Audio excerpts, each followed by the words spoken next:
The AFC South breakdown.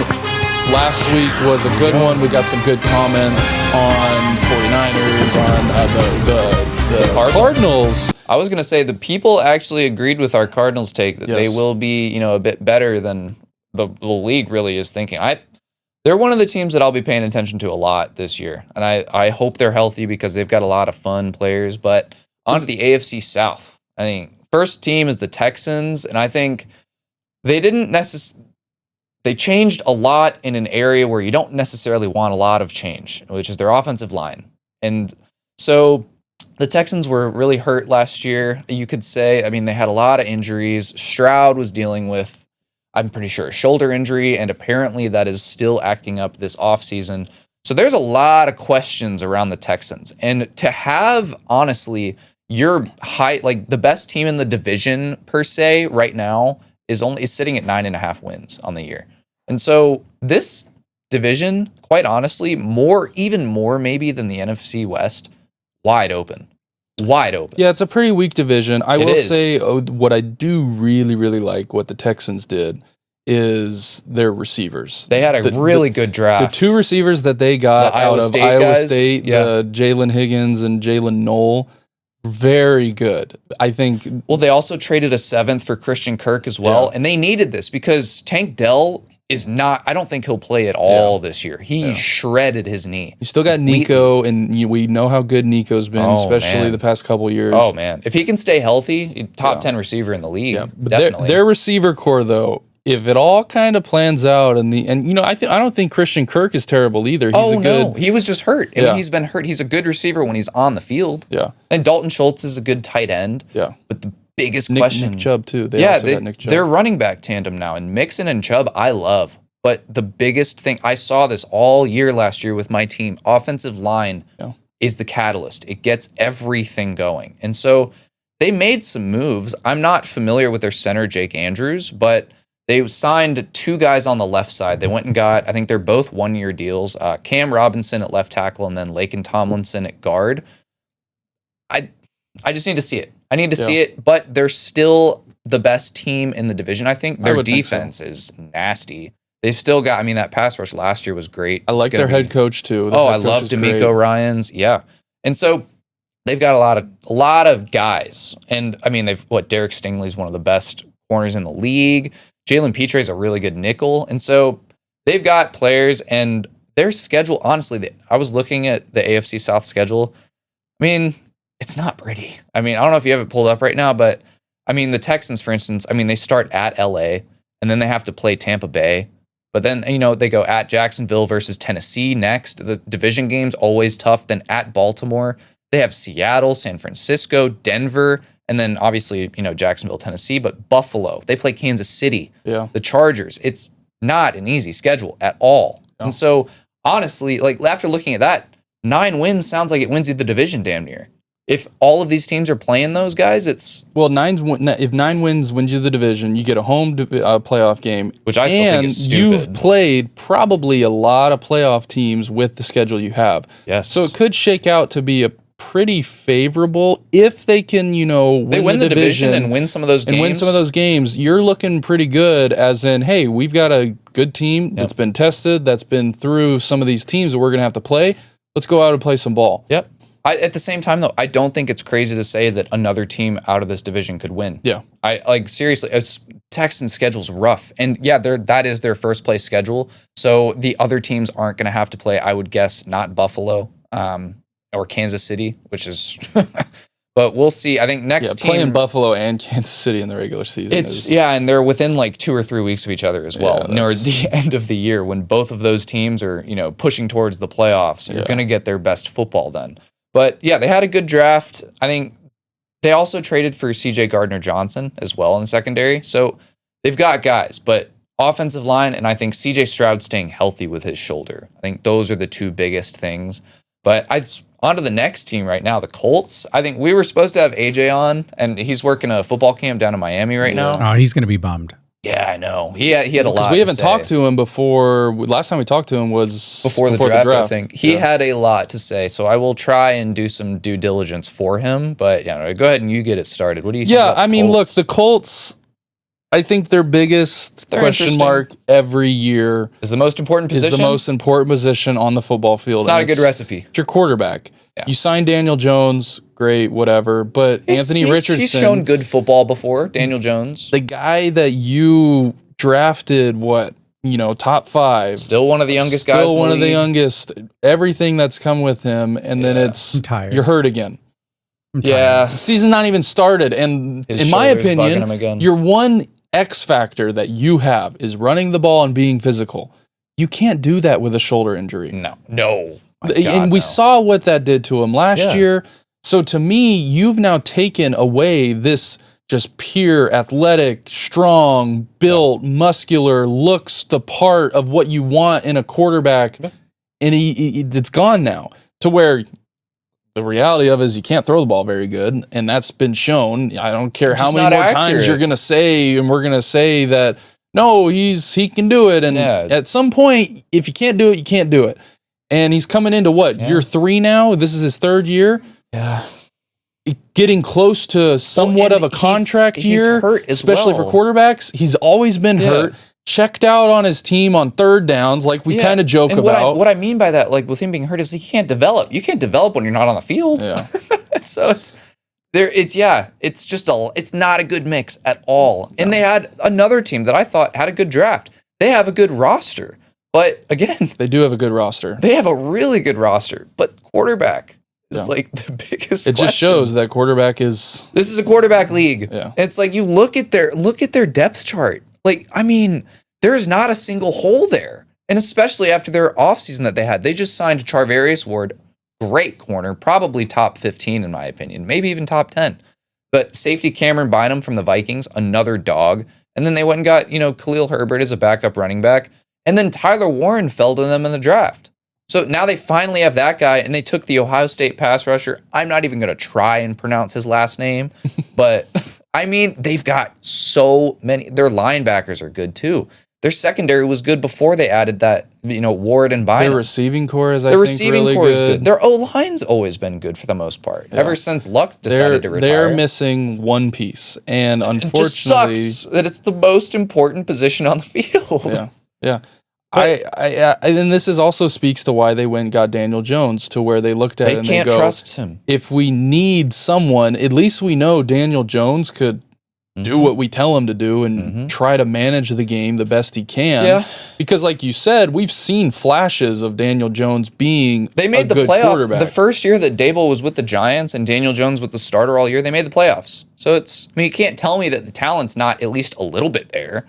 It's been shown. Yeah. But over the course of an 18-week season, has yet to be seen outside of that one time. And the Giants had a really good roster back then. But looking at again, this division's schedule is not pretty how much they're going to be beating up on each other already. It's not. It's really not. And so the Colts sitting at 7.5 wins sounds about right, honestly. Well, and I don't trust, I know we mentioned the Texans of going in and playing against the Chiefs and the Bills and some of those teams. I don't trust the Colts with their quarterback play to even go into the game going, I'll give them a chance. No, it's the same thing because, they also played. They play the Chargers. They play Denver. They play Kansas City. They're playing that division. Yeah. So three of those teams, three of those teams, Chargers, Broncos, and Chiefs, I don't think you win any of those games. Yeah. And without good quarterback play. They also play the AFC North. They play the Steelers and the Ravens and the Bengals and the Browns. Yeah. Three of those teams, again, probably losses if your quarterback's not playing good.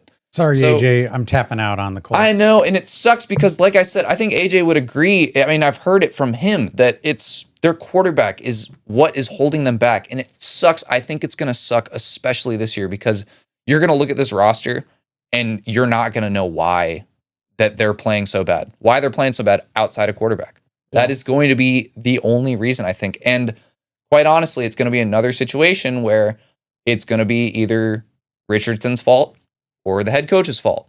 And you're going to fire or cut or fire one of them. Wouldn't it be interesting, though, if Daniel Jones came in and actually lit it up in a new program? I would love it. And I don't think it's out of the question. I really don't. They also drafted, granted, this is, I'm guessing, a kind of developmental guy, but they drafted the Notre Dame quarterback, Riley Leonard, who I liked. I liked him. I think he needs to develop a little bit throwing the ball, but that dude's an athlete. I could see it maybe being very similar to the Vikings with Sam Darnold. Could. Because Sam Darnold went into a really good roster. 1-year deal, prove it. Yeah. With a quarterback. Daniel Jones could fall under that. Till all of a sudden we're like, hey, this guy's... He could play. There was a reason he was who he was and why he was drafted. I will not write off the Colts yet. I won't, just because of, one, how competitive and wide open the division will be.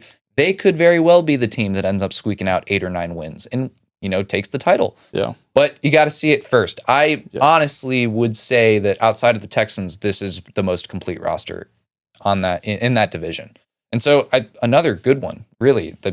It's a really interesting division to talk about. It is. And this one, the Jaguars.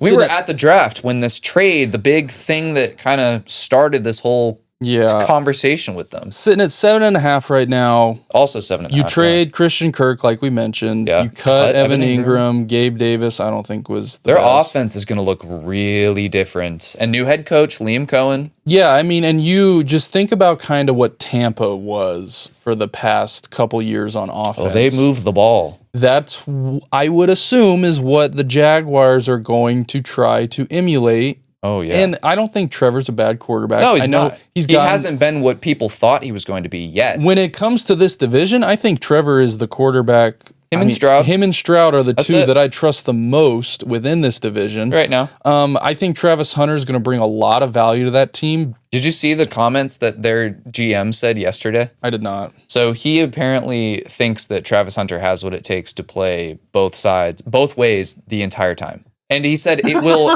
matter. Hold on. He said it will matter it will depend based on game plan. So some weeks he won't play, more offense than defense, or he'll play more defense than offense based on packages. And if they have, I don't know, if they're going up against the Texans, who have like 2 wide receiver ones that you need to worry about, 2 or 3. So I think it makes sense. Do I think he's going to be on the field for every single snap, every game? No. But I think he's going to be utilized both ways all year. I really think he will be. It sounds great. It sounds great. This is the NFL. All I'm saying, hold on, but here, Colorado. I saw a comment, and you're right. You're damn right. It's not Colorado, but that honestly helps him pace-wise because college football offense is all no huddle. This is true. It's all no huddle. They huddle after every single play in the NFL. He honestly gets more chances at a breather in the NFL. Yeah, it's faster pace in between the plays, but you are getting more time to collect yourself. That's fair. And if he was able to do it all year at Colorado in that kind of pace, what makes you think he can't do it? I mean, he's got to put on some weight because don't get me wrong, a 240 running back is going to break him right now. I just think if we see him try to play every snap for the first 5-6 weeks, I think it would be dumb. He's gonna get hurt. He's gonna miss 3 or 4 games, and then all of a sudden he'll come back, and then he's not in football shape because he missed, and then it's just going to be this catch up of trying to. How long was the college season? How many games? 12? Colorado. I think they played 13 because they played a division championship. So add another half a season on top of that. Yeah, it sounds good in theory, and it's a lot. Do I think he's a spectacular athlete and he can do it? That's not the question. The question is do you want him healthy on one side of the ball, or do you want him? We don't know if he's going to play this week because we need him on both sides. What of the ball. I think happens is because they went and signed another cornerback, Jordan Lewis, but their secondary is bad, and so quite honestly, I do think he plays more defense starting out, and I think he's a more natural corner. Yeah, but I think you can still benefit from having him on offense in packages with Brian Thomas Jr. and ETN, and they drafted the Virginia Tech running back, and they still have Tank Bigsby, and they have what's it called? Brendan Strange, which apparently they love at tight end. So I think there's a path to. I think he plays more defense than offense first. Yeah. I think he comes in on big plays for the Jaguars on offense, like 3rd down or red zone plays. But then at that point, is it not kind of predictable? That's why I think they have to play him more than we're thinking. And that's why the only way it works is if he's not a gadget guy. If he's actually a part of both game plans each game. Yeah. And I think see it. Check and see week 1. Let's see who they play week 1. So the Jaguars open up at, we're loading right now, Carolina. that's a great game to wait and see. I think throw him out there, play him. Let's see how well he can handle playing both sides. Maybe not every snap, but I think that game against Carolina is perfect. Perfect. And I'll be tuning into that, quite honestly. I'll be watching all Sunday because the Bears don't play until Monday night. So I want to see the Jags, though, actually do well this year because of I'm Trevor rooting Lawrence. for them. I want to see like the Trevor. local kid finally have his due. He really has struggled. Look, we know how amazing of a player he could be. They've got new coaching in there now. They do. Maybe they'll finally figure it out. He's got some receivers. I was talking about this. Have a good season. I was talking about this with AJ though. The offense will be fun. I think they'll score points, but their defense isn't going to stop a damn thing. Yeah. Like I'm looking at their roster right now, and it's like you need Travis Hunter to be at corner. But you also need him on offense. You need him on offense. So, that's why I think like it's a bad. It is a bad. They're a few years away, but I think this is where get Travis Hunter acclimated to playing both ways, because I don't think this. Quite honestly, I've got the Jags finishing last in the division just because of their defense. I don't think this is the worst defense in the division, but probably one of the worst defenses in the league. And it's now to go on top of that to the Titans at 5.5 speaking of wins. Which, and again, it's just a team that has this whole division has a rough schedule. Now hold on though. I like seriously Tennessee. think Tennessee could be very similar to what Washington was last year. Washington, yeah. Where all of a sudden it's like this rookie quarterback is really good. I've been an advocate for him. And, he's got, I think, some decent playmakers. I'm not sure about the defense. Though their defense, let's backtrack a little bit. Their defense, they have had some turnover. They've cut, I think they still have Snead, but they ended up cutting Chidobe Awuzie. Their defense was good last year. They were top 10 in a lot of categories. It was just the offense couldn't do anything. The offense. Because we had a different meme for Will Levis every single week. Exactly. But no, for real though, I think Cam Ward could have a very similar impact to what we saw Jaden Daniels have last year for the This is not Washington. satire when I say that they have a path to finishing second. I don't think they win the division, but I think it's either the Titans or the Colts that finish second with like 8 or 9 wins. Because again, I look at the roster. It looks good, and I really liked Cam Ward. I like him a lot. And I think he's going to be pretty damn good. They've got a good offensive coach. He came from the Bengals. I think he was their offensive coordinator 2 years ago. Came over here, got good running back tandem. Tony Pollard, Tyjae Spears. I mean, Traylon Burks really hasn't been much, but Calvin Ridley. I mean, they went and got Tyler Lockett as well. So they've got good veteran presences, and they brought in Cam Ward's favorite target from Miami, Restrepo, as an undrafted free agent who holds, I think, every record at Miami receiving wise, damn near. And he's been, I've heard reports saying that he's been working with the first team. Yeah. It has a lot. Keep an eye on him for fantasy. I'm just saying. It has a lot of. The O-line doesn't look bad, dude. Like they overpaid the talk of like when we talked about the Steelers left tackle. Let up all those sacks.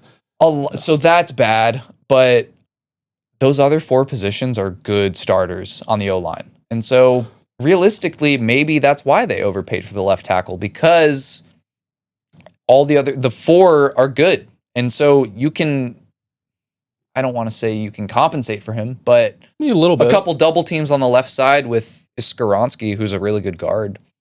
I see it working. And look, their defensive line was great last year. I think it got better this year. So they're a really interesting team. Very similar to what the Commanders did last year.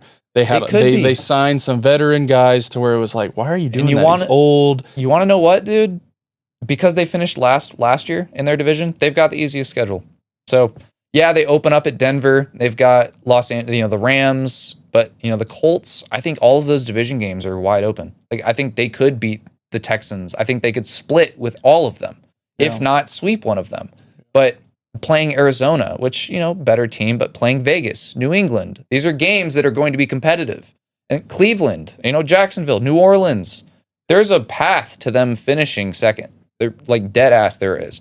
And I think 5.5 wins is too low. For them. 5.5 I think is too low. That's a really good bet. If I was looking at this for all the teams that we're going to go to, I would put the over on that 5.5 on the Titans. On top of that, they also drafted. I mean, just the offense is going to look really different than general because they drafted the Texas tight end Gunnar Helm, and then that Elik Iomanor from Stanford, the guy that I think he went up against Travis Hunter. I'm sure you've seen the tape. He gave him like 200 yards. Yeah. I know what you're talking about. And now they play twice a year. Yeah. So it's gonna look. I think it's gonna look a lot different. Titans are one of the better rosters in that division, but I think they finished second. And so, I mean, on to our final questions. I'd say, I mean, who wins the division? I think the Texans are still. Probably. They've been the head of that division with your coach, with your defense, with your quarterback. I think you got better on the offense side of the ball with the people you signed. I'm still going the Texans.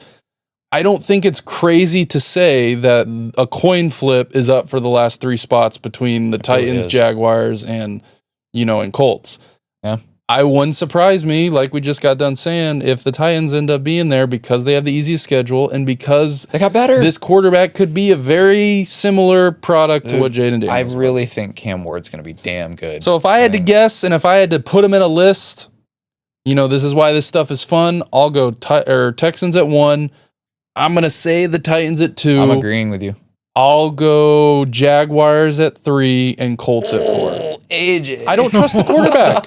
I think the Colts have the worst quarterbacks of now. Even that though, I still think Daniel Jones could come in and be of what Sam Darnold did for the Vikings because the Colts do have a good roster. But I seriously, when I say I base stuff off of quarterback because it is a quarterback league, in my opinion, I think the Colts have the worst quarterback out of this whole division, and you see it time and time again.